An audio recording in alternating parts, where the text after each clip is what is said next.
দেখো বন্ধুরা, জানো তো এই ডিমটার মধ্যে দুটো করে কুসুম আছে, আর আমি আজকে এই ডিমই রান্না করব। আমি কয়েকটা ডিম সিদ্ধ করে নিয়েছি, আর এই ডিমটা ফাটিয়ে ভেজে আমি তোমাদের দেখাবো এর মধ্যে কেমন দুটো কুসুম আছে। কড়াইয়ে তেল দিয়ে দিয়েছি, তেলে আমাদের জল প্রায় ঠিক আছে। ডিমটা এবার আমি ফাটিয়ে দেখাবো এর মধ্যে দুটো কুসুম কীভাবে আছে। এ দেখো বন্ধুরা, আমি ডিমটা দিয়ে দিচ্ছি তেলের পরে। দেখো দুটো কুসুম। এই ডিম কিন্তু এখন বাজারে সব জায়গাতেই পাওয়া যায়। এবার দিয়ে দেবো এরপরে লবণ। আমি দিয়ে দিচ্ছি এরপরে লবণ।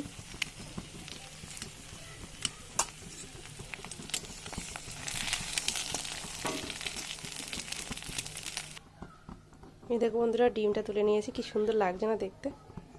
আমার মেয়ে জানো তো এরকম ডিম খেতে খুব ভালোবাসে, তাই ওর জন্য এটা আমি করে রাখলাম। আমি এবার ডিমগুলো ভেজে নেবো। দিয়ে দিচ্ছি কড়াইয়ে তেল।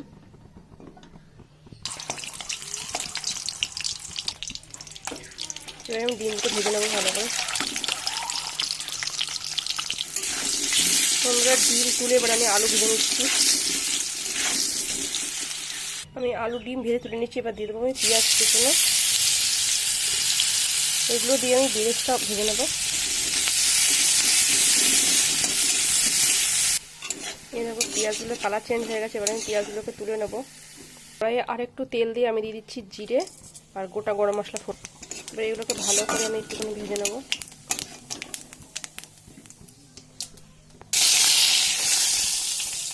এবার আমি দিয়ে দেবো এর মধ্যে আদা রসুন আর পেঁয়াজের পেস্ট।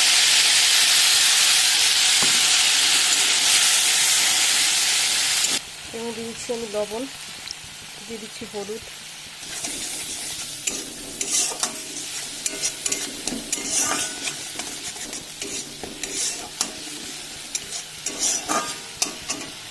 কালারের জন্য দিচ্ছি সামান্য পরিমাণ লঙ্কার গুঁড়ো,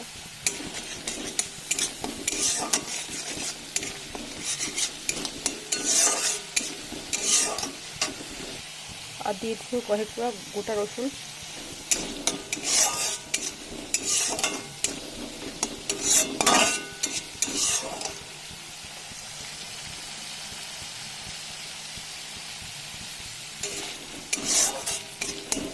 মশলা থেকে তেল ছাড়তে শুরু করেছি, তো আমি দিয়ে দেবো এবার আগে থেকে সিদ্ধ করে ভেজে রাখা আলুগুলো।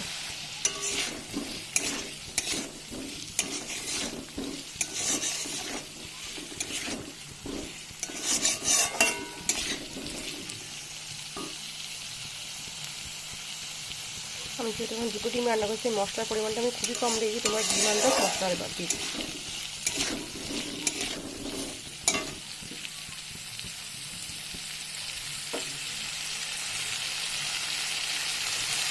এবার আমি এর মধ্যে সামান্য পরিমাণ জল দিয়ে দেবো।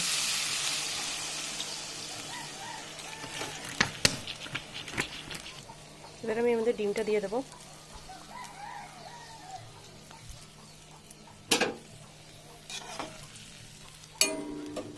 আর দিয়ে দেবো ধনেপাতা।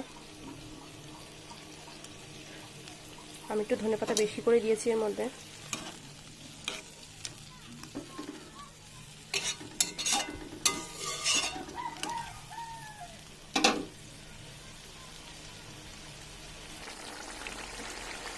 তরকারিটা প্রায় হয়ে এসছে, তাই আমি এবার দিয়ে দেবো এর মধ্যে বেরেস্তা ভাজাটা।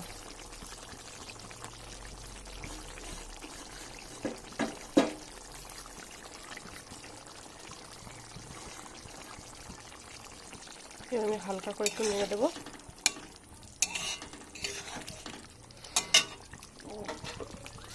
এটার মধ্যে গরম মশলা দিয়ে আমি নামিয়ে নেবো।